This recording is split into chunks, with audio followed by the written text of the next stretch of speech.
بسم اللہ الرحمن الرحیم۔ السلام علیکم۔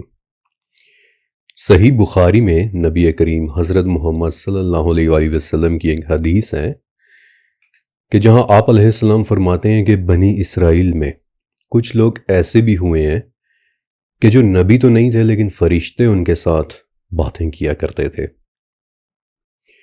وہ کون لوگ تھے؟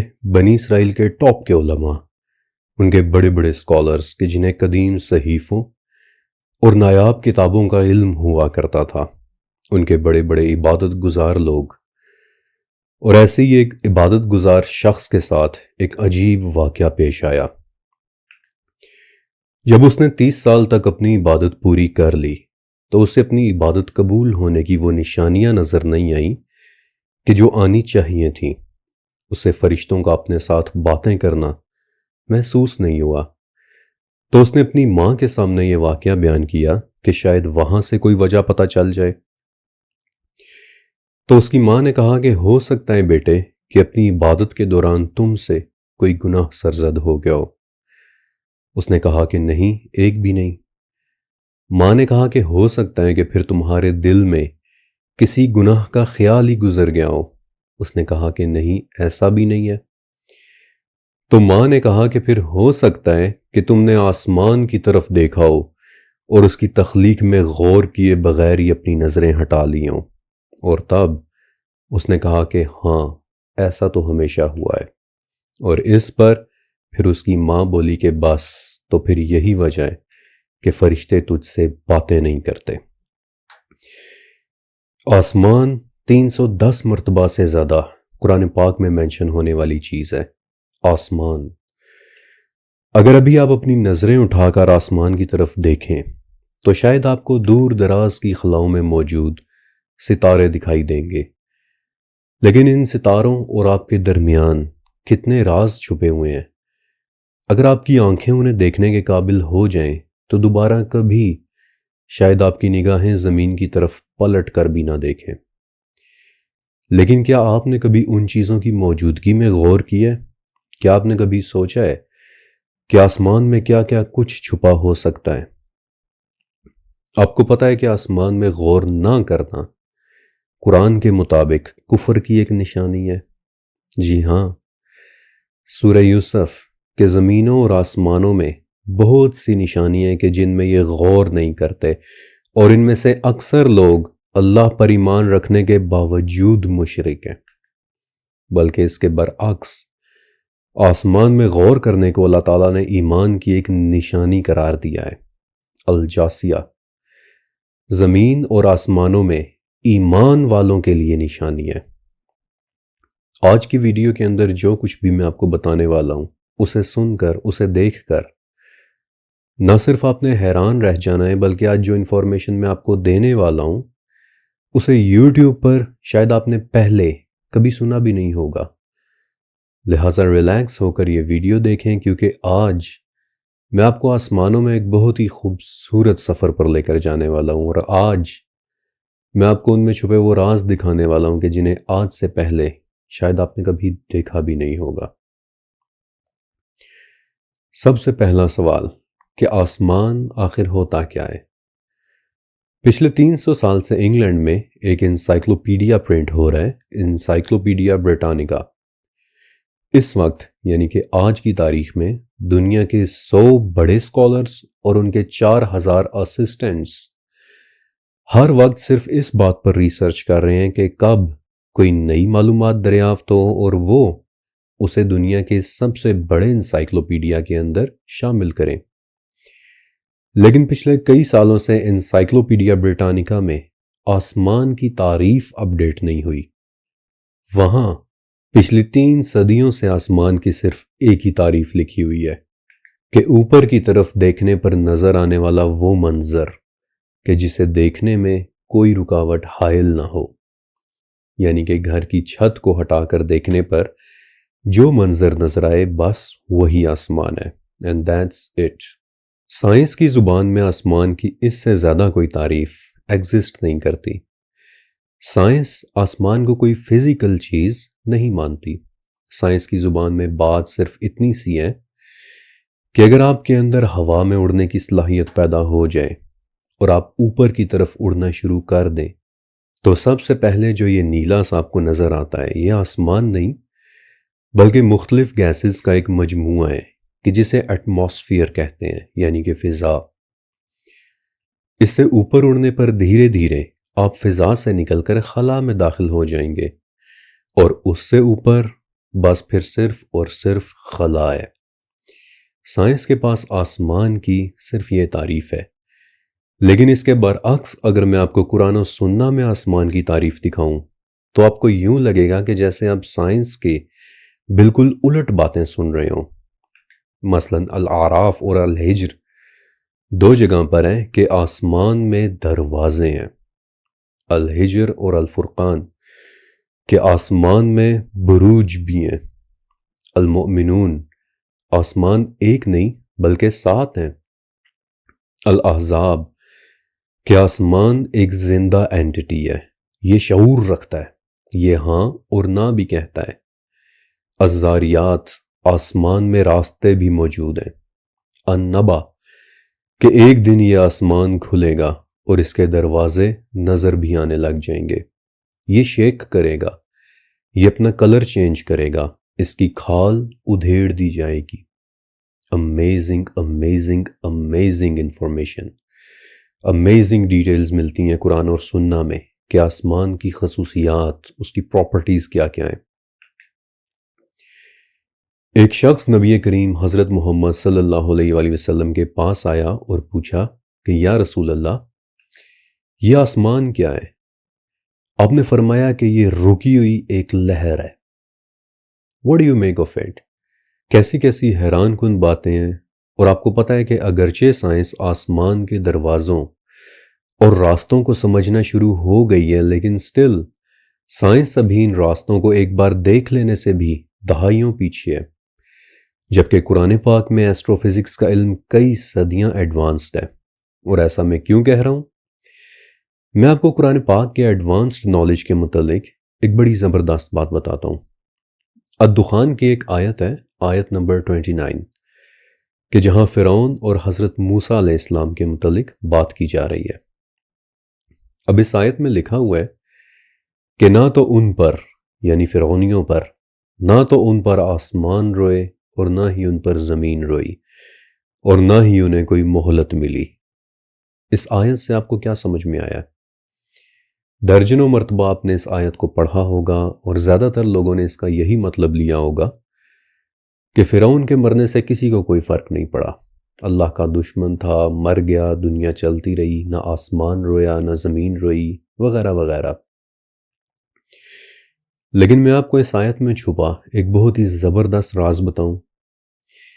آپ نے ہائیروگلفس کے متعلق سن رکھا ہے، یہ لکھائی کا ایک انداز ہے، ایک رائٹنگ سٹائل ہے، ایک سکرپٹ ہے، اور اس رائٹنگ سٹائل کے ساتھ صدیوں پہلے اینشنٹ ایجپشنز لکھا کرتے تھے اپنے اہراموں کے اندر، اپنے مقابر کے اندر۔ 3000 سال کے طویل عرصے تک کسی کو یہ نہیں پتا چلا کہ ہائیروگلفس کو پڑھنا کیسے ہے، اور ظاہر ہے کہ اہراموں کی دیواروں پر، مقبروں کی دیواروں پر عجیب سی لکھی ہے زبان کہ جب آج اس کے بولنے والا بھی کوئی نہیں بچا تو بھلا کسی کو کیسے پتا چل جاتا کہ اس زبان میں انہوں نے کیا لکھا ہوا ہے۔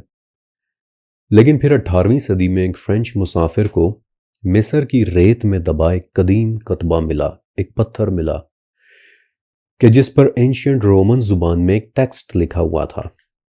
اب رومن زبان کا تو سب کو پتہ ہے کہ اسے پڑھنا کیسے ہے، کیونکہ رومن بولنے والے لوگ تو آج بھی موجود ہیں، اور انہوں نے دیکھا، انہوں نے نوٹس کیا کہ جو بات اوپر رومن زبان میں لکھی ہے وہی بات نیچے یونانی زبان میں بھی لکھی ہوئی ہے۔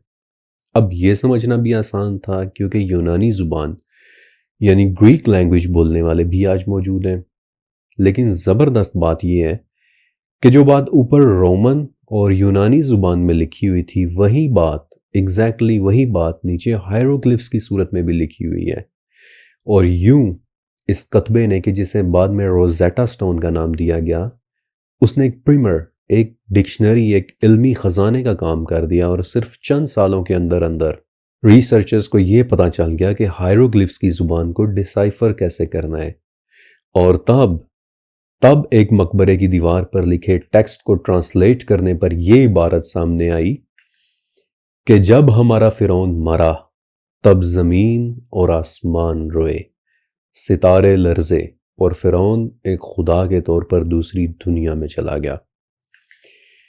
لیکن آج سے 1400 سال پہلے، جب کسی کے وہم و گمان میں بھی نہیں تھا کہ اہراموں پر لکھے ہائیروگلفس کو پڑھنا کیسے ہے، انہیں ڈیسائفر کیسے کرنا ہے، تب فرعون کی موت پر قرآن کہتا ہے کہ اس کی موت پر نہ تو زمین روئی اور نہ ہی آسمان روئے، اور خدا بننا تو دور کی بات، اسے دوسری مہلت تک نہیں ملی۔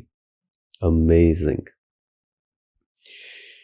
آپ کو پتہ ہے کہ قرآن پاک کا دیا ہوا نالج اس وقت بھی ہمارے زمانے سے ایٹ لیسٹ 1700 سال زیادہ ایڈوانسڈ ہے۔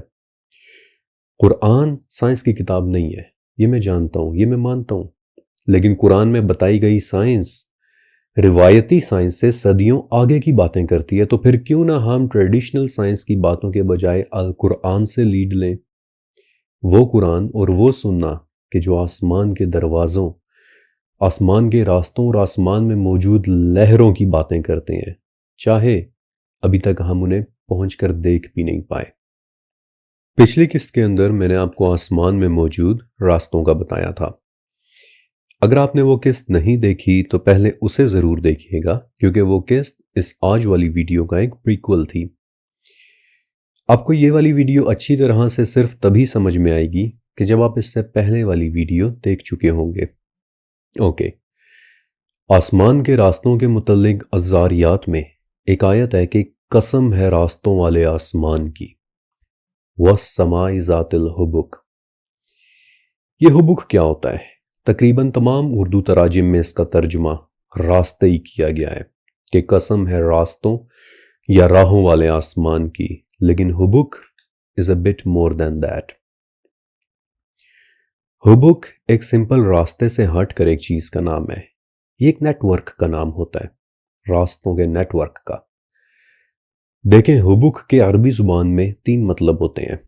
پہلا مطلب ریت کی سطح پر نظر آنے والی دھاریاں، دوسرا مطلب پانی کی سطح پر نظر آنے والی دھاریاں، اور تیسرا مطلب کسی موٹے کپڑے کی سطح پر نظر آنے والی دھاریاں۔ ایک طرح کا جالی دار سی شکل میں بننے والا پیٹرن، ایک نیٹ ورک، راستوں کا ایک ایسا نیٹ ورک کہ جو دور سے دیکھنے میں چھوٹی چھوٹی دھاریوں کی شکل میں نظر آئے گا، بالکل ویسے ہی جیسے جب آپ سیٹلائٹ سے ہماری زمین کو دیکھتے ہیں تو آپ کو بڑی بڑی سڑکیں اور شاہراہیں بھی چھوٹے چھوٹے راستوں کا ایک نیٹ ورک سا نظر آنے لگ جاتی ہیں، ایک طرح کا جال جیسا۔ اب اس اونچائی سے، اس دوری سے راستے اور سڑکیں انڈیویجولی نظر آنا ختم ہو جاتے ہیں اور وہ ایک جالی دار اور دھاری دار سے نیٹ ورک کی شکل میں نظر آنے لگ جاتے ہیں، بالکل ویسے ہی کہ جیسے پانی کی سطح پر رپلز، یا ریت کی سطح پر دھاریاں، یا کپڑے کی سطح پر جالیاں سی بنی نظر آتی ہیں۔ یہ ہوتا ہے حبک۔ وَالسَّمَاءِ ذَاتِ الْحُبُكِ، قسم ہے آسمان کی کہ جس میں راستوں کا ایک جال ہے۔ اوکے، اب $1,000,000 کویسچن کہ یہ راستے کون سے ہیں، یہ کہاں لے کر جاتے ہیں؟ اگر یہ راستے ہزاروں یا پھر لاکھوں کی تعداد میں ہیں تو ان سے ہو کر پہنچنے والی دنیایں بھی ایٹ لیسٹ لاکھوں کی تعداد میں تو ضرور ہونی چاہیے۔ انشاءاللہ وقت آنے پر میں آپ کو ان دنیاؤں کے متعلق بتاؤں گا بھی، لیکن فرسٹ تھنگ فرسٹ کہ یہ راستے کون سے ہیں۔ اس کے 2 جواب ہو سکتے ہیں۔ پہلا جواب دیکھنے میں بہت خوبصورت ہے۔ امریکہ کی ایک ریاست ہے ہوائی، تمام ریاستوں سے ہٹ کر سمندر کے بالکل بیچوں بیچ۔ اس کی اپنی ایک زبان ہے، اس کا اپنا ہی ایک کلچر ہے، اور بائی دا ویز یہ ایک بہت ہی خوبصورت اسٹیٹ بھی ہے۔ ہوائی کی زبان کا ایک لفظ ہے لنیاکیا، جس کا مطلب ہوتا ہے لامحدود آسمان، اور ایگزیکٹلی یہی نام دیا گیا تھا 2014 میں دریافت ہونے والی اس عظیم الشان دیوار کو، کہ جو بہت بہت غور سے دیکھنے کے بعد خلا میں دریافت ہوئی تھی۔ اور یہ دیوار اتنی بڑی ہے کہ ہماری دنیا بھی اس کے ایک چھوٹے سے کونے کے اوپر رکھی ہوئی ہے۔ مجھے اجازت دیں کہ میں آپ کے سامنے اس تصویر کو ایکسپلین کر دوں، اور جب ایک مرتبہ آپ کو یہ تصویر سمجھ آ گئی تو آپ نے یقیناً ششدر رہ جانا ہے۔ یہ ہماری دنیا ہے، چھوٹی سی پیاری سی نیلی سی دنیا، اور یہ ہمارا سورج ہے، چمکتا دمکتا روشن سورج، اور اس سورج کے گرد ہماری دنیا کی طرح کئی 7 سیارے 7 پلانٹس اور بھی گھوم رہے ہیں۔ Now I am sure کہ آپ کو ان کے نام بھی پتا ہوں گے، مرکیوری، وینس، مارس، جوپیٹر وغیرہ، اور سورج سمیت یہ تمام سیارے مل کر ہمارا ایک سولر سسٹم بناتے ہیں، ہمارا نظام شمسی۔ یہ ہمارے سورج کی فیملی ہے، لیکن اگر آپ اس فیملی کو چھوڑ کر یہاں سے باہر کی طرف نکلیں تو سولر سسٹم سے باہر نکل جانے پر سب سے پہلے آپ کو ایک بڑا سا بادل نظر آئے گا کہ جس نے پورے کے پورے سولر سسٹم کو ہی اپنے اندر محصور کیا ہوا ہے، قید کیا ہوا ہے۔ اسے اورٹ کلاؤڈ کہتے ہیں۔ یہاں سے بھی دور، بہت دور جانے پر آپ کو کائنات میں موجود دوسرے سورج بھی نظر آنے لگ جائیں گے کہ جنہیں اپنی زمین پر کھڑے ہو کر ہم ستارے کہہ رہے ہوتے ہیں، جبکہ خلا میں جانے پر پتہ چلتا ہے کہ یہ ستارے تو بذات خود بہت بڑے بڑے سورج ہیں، اور ان کے تو اپنے اپنے سولر سسٹمز بھی موجود ہیں۔ کسی کے گرد 2 دنیایں، کسی کے گرد 10 دنیایں، کسی کے گرد 50 دنیایں۔ کیا ان پر کوئی اور رہتا بھی ہے؟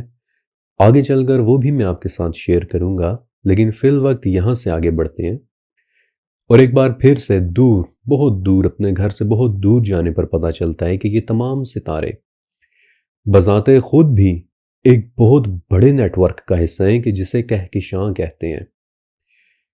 ہماری اپنی کہکشاں کا نام ملکی وے ہے، اور اس میں ہمارے سورج جیسے تقریباً 400 ارب سورج اور بھی ایگزسٹ کرتے ہیں، جن کے ہمارے سورج کی طرح دنیاؤں کے اپنے اپنے سسٹمز بھی ہیں، لیکن وہ نظر اس لیے نہیں آتے کیونکہ وہ اس قدر دور دور ہیں کہ ان کی روشنی بھی ہم تک پہنچتے پہنچتے بالکل مدھم سی ہو کر رہ جاتی ہے۔ اب اگر آپ سوچ رہے ہیں کہ یہ ہمارے سفر کا آخری مقام ہے تو آپ غلط ہیں۔ ملکی وے تو صرف ایک شروعات ہے۔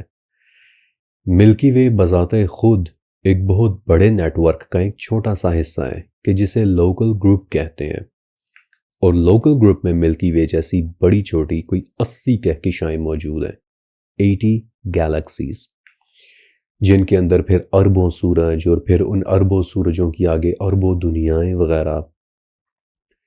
لیکن لوکل گروپ بھی ہمارا آخری سٹاپ نہیں ہے، کیونکہ یہ خود بھی آگے اپنے سے بھی بڑے ایک اور نیٹ ورک کا حصہ ہے کہ جسے ورگو سپر کلسٹر کہتے ہیں، کہکشاؤں کا ایک ایسا کلسٹر کہ جس میں ملکی وے جیسی چھوٹی بڑی تقریباً 2000 کہکشائیں موجود ہیں۔ امیزنگ۔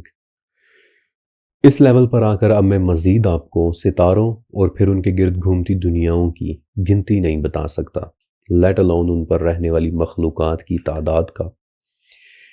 لیکن ورگو سپر کلسٹر بھی ہمارا آخری سٹاپ نہیں ہے۔ ورگو سپر کلسٹر جیسے اس کائنات میں تقریباً 1 کروڑ کلسٹرز اور بھی ہیں کہ جن میں ستاروں کی تعداد کیا ہے، جن میں دنیاؤں کی تعداد کیا ہے، nobody will ever know۔ یہ انسان کے علم سے بہت باہر کی باتیں ہیں، اور پھر یہ 1 کروڑ سپر کلسٹر مل کر پھر ایک عظیم الشان لانیاکیا کلسٹر بناتے ہیں۔ لانیاکیا، لامحدود آسمان، اور اس اسکیل پر آ کر پھر لانیاکیا ایک نیٹ ورک کی صورت میں نظر آنے لگ جاتا ہے، ستاروں کے ایک نیٹ ورک کی صورت میں۔ ایگزیکٹلی اسی طرح جس طرح دور سے، جس طرح سیٹلائٹ سے دیکھنے پر آپ کو راستے ایک نیٹ ورک کی صورت میں نظر آنے لگ جاتے ہیں، اور یہ ہو سکتا ہے ہمارا پہلا جواب، وَالسَّمَاءِ ذَاتِ الْحُبُكِ، قسم ہے راستوں والے آسمان کی۔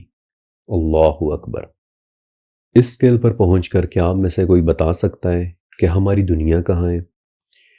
دنیا کو تو چھوڑیں، ہماری کہکشائیں ڈھونڈ کر دکھا دیں، local group, Virgo super cluster, کچھ بھی، اینی تھنگ، شو می اینی تھنگ کہ وہ کہاں ہے، نہیں دکھا سکتے۔ ہم لانیاکیا کلسٹر کے اس چھوٹے سے دور دراز کے معمولی سے حصے میں کہیں رہ رہے ہیں، اور اس عظیم الشان تخلیق کے متعلق ہمیں 2014 سے پہلے کچھ پتہ بھی نہیں تھا کہ یہ ایگزسٹ بھی کرتی ہے یا نہیں، اور ابھی یہ بھی نہیں پتا کہ اس کائنات میں لانیاکیا کلسٹرز جیسے اور کتنے کلسٹرز موجود ہیں، we can never know. یہ اسکیل، یہ درجات، یہ انسان کے علم سے بہت باہر کی چیزیں ہیں. ہم یہاں موجود ہیں، اس عظیم صحرا میں موجود ریت کے ایک چھوٹے سے ذرے پر، اپنی ذات کو اس کائنات کا محور سمجھتے ہوئے. یہ ہو سکتی تھی پہلی ایکسپلینیشن والسماء ذات الحبک کی، قسم ہے راستوں والے آسمان کی. اور اب میں چاہتا ہوں کہ آپ ان راستوں کی دوسری ایکسپلینیشن بھی سن لیں. پچھلے مہینے یعنی سپٹمبر میں ایک بہت عجیب واقعہ پیش آیا تھا. اس کے متعلق میں نے چھوٹی سی ایک پوسٹ لکھی بھی تھی، لیکن اس پوسٹ کے اندر کوئی بہت زیادہ انفارمیشن نہیں لکھی تھی. اس وقت آسٹریلیا میں ایک بہت بڑا پروجیکٹ چل رہا ہے، دی SKA پروجیکٹ، یعنی کہ دا اسکوائر کلومیٹر ایرے. اس وقت دنیا کے 16 امیر ترین ملک مل کر آسٹریلیا میں دنیا کی سب سے بڑی ٹیلیسکوپس انسٹال کر رہے ہیں. لیکن اپنے انسٹال ہونے کے دوران ہی اس پروجیکٹ نے ایک بہت ہی زبردست ڈسکوری کر لی. 14 ستمبر 2024 کی رات کسی پہر ان ٹیلیسکوپس نے ایک انتہائی پاورفل سگنل کیچ کیا. یہ سگنل اس قدر پاورفل تھا کہ اس کی طاقت برابر تھی اس طاقت کے کہ جو 10,000 سورج مل کر پیدا کرتے ہیں. Let that sink in. لیکن مسئلہ یہ ہے کہ یہ سگنل پورا 1 سیکنڈ بھی نہیں چلا تھا، کہ جس کی وجہ سے یہ پتہ چلانا مشکل ہے کہ آخر اس سگنل میں بھیجا کیا گیا تھا. اس کی مثال میں ایسے دیتا ہوں کہ 3 یا 4 منٹ کی کسی نظم سے آپ کو صرف چند ملی سیکنڈز کے کچھ نوٹس سنائی دے جائیں تو اس سے آپ کو کیا حاصل ہوگا؟ Virtually nothing.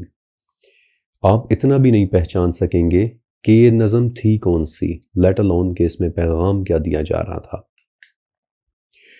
بہرحال جب KSA کے سائنسدانوں نے اس ریڈیو سگنل کو مزید پروسیس کیا، اسے آڈیو سگنل میں کنورٹ کیا، تو ایسے محسوس ہو رہا تھا کہ جیسے یہ کسی قسم کی سیٹی کی کوئی آواز ہے، کسی قسم کی میلوڈی.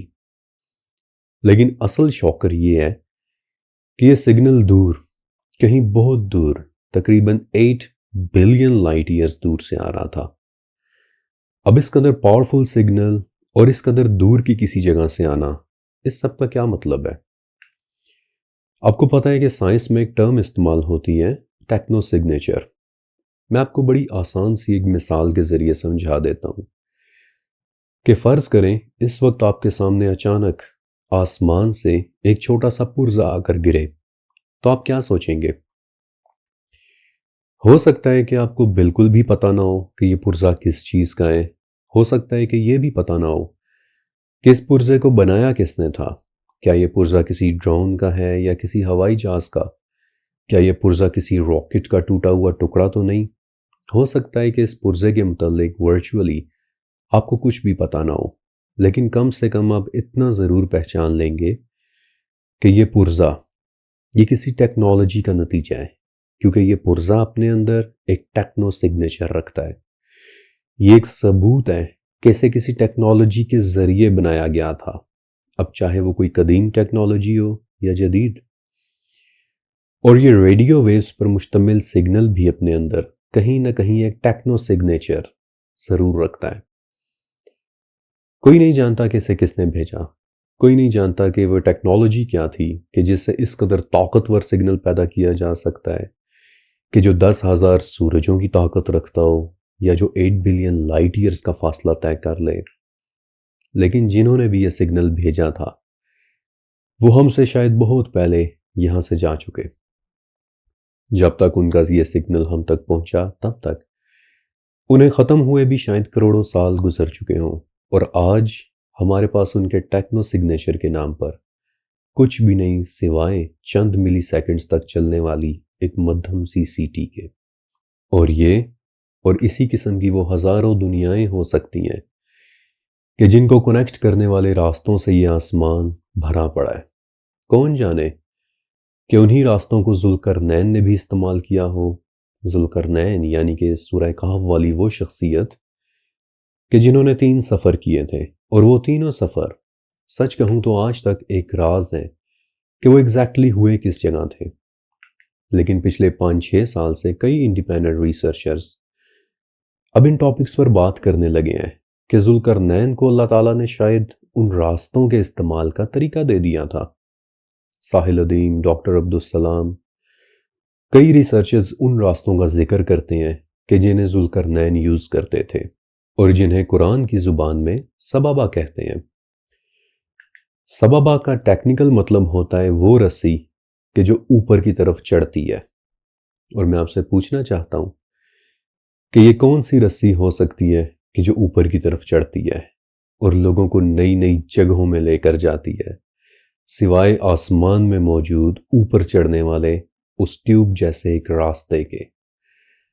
تبھی تو ذوالقرنین کبھی ایک ایسی جگہ پہنچتے ہیں کہ جہاں سورج کالے کیچڑ میں گرتا ہوا نظر آتا ہے، جس کا ایک بہت کلیئر میننگ یہ بھی ہو سکتا ہے کہ وہ ان راستوں کے ذریعے کسی ایک ایسی دنیا میں پہنچے ہوں کہ جن کا سورج کسی بلیک ہول میں گر رہا تھا، واللہ عالم، اور پھر وہ کسی اور راستے پر چل دیے، اور جب وہ ایک نئی جگہ پہنچے تو وہاں کیا دیکھتے ہیں کہ جس جگہ وہ پہنچے ہیں وہاں کے لوگوں کی شکل کتوں جیسی ہے، ان کے دانت کتوں کی طرح نوکیلے ہیں، ان کی سکن ڈیپ ریڈ کلر کی ہے، وہ کسی قسم کے کینسر کا شکار ہیں، اور دن کے وقت وہ لوگ پانیوں کے اندر چلے جاتے ہیں اور رات کے وقت وہ لوگ باہر آ جاتے ہیں۔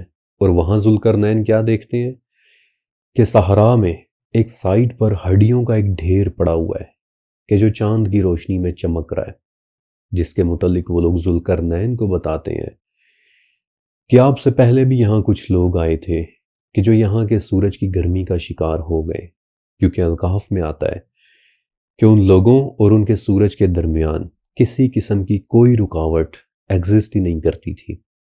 جب میں نے ذوالقرنین سیریز ریلیز کی تھی تو اس میں ان سب باتوں کو بہت ڈیٹیل سے ڈسکس کیا تھا۔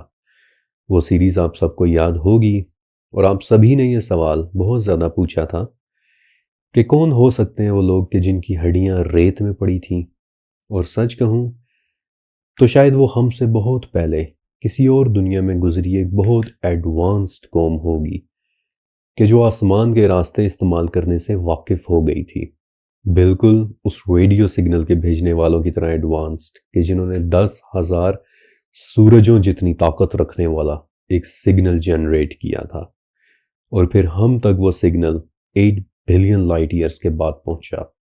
کیا پتا جن لوگوں نے اسے جنریٹ کیا تھا وہ کب کے یہاں سے جا چکے ہوں۔ آپ نے وہ حدیث سنی ہوگی کہ جہاں نبی علیہ السلام نے فرمایا تھا کہ اللہ تعالیٰ نے مجھے بہترین نسب میں پیدا کیا ہے، لیکن کیا آپ نے کبھی یہ پوری حدیث سنی ہے؟ میں آپ کو یہ پوری حدیث سناتا ہوں کیونکہ اٹس ورتھ لسننگ، اور یہ پوری حدیث المعجم الاوسط طبرانی میں بھی ہے، ابو نعیم سے دلائل النبوہ میں بھی ہے، اور امام بہقی کی کتاب شعب الایمان میں بھی ہے، کہ جہاں حضرت عبداللہ ابن عمر رضی اللہ تعالیٰ عنہ فرماتے ہیں کہ ایک دن ہم آپ صلی اللہ علیہ وآلہ وسلم کے گھر کے صحن میں بیٹھے آپس میں باتیں کر رہے تھے، اور آپ علیہ السلام کفار کی باتوں سے کچھ افسردہ، کچھ ہرٹ ہوئے دکھائی دے رہے تھے، یہاں تک کہ آپ ممبر پر کھڑے ہوئے اور آپ نے ایک طویل حدیث بیان کی کہ اللہ تعالیٰ نے 7 آسمانوں کو تخلیق کیا تو ان میں سے سب سے بلند آسمان کو اپنے لیے چن لیا جیسا کہ اس کی شان کے لائق ہے، اور دوسرے تمام آسمانوں میں اپنی مخلوق کو پیدا کیا، اور ان چیزوں کو پیدا کیا کہ جن کو سوائے اس کے اور کوئی بھی نہیں جانتا، ان مخلوقات میں سے جس کو اس نے چاہا قائم رکھا اور جس کو اس نے چاہا اسے ختم کر دیا۔ پھر 7 زمینیں پیدا کی تو ان میں بھی اپنی مخلوق میں سے جس کو چاہا اسے قائم رکھا اور جس کو چاہا اسے ختم کر دیا۔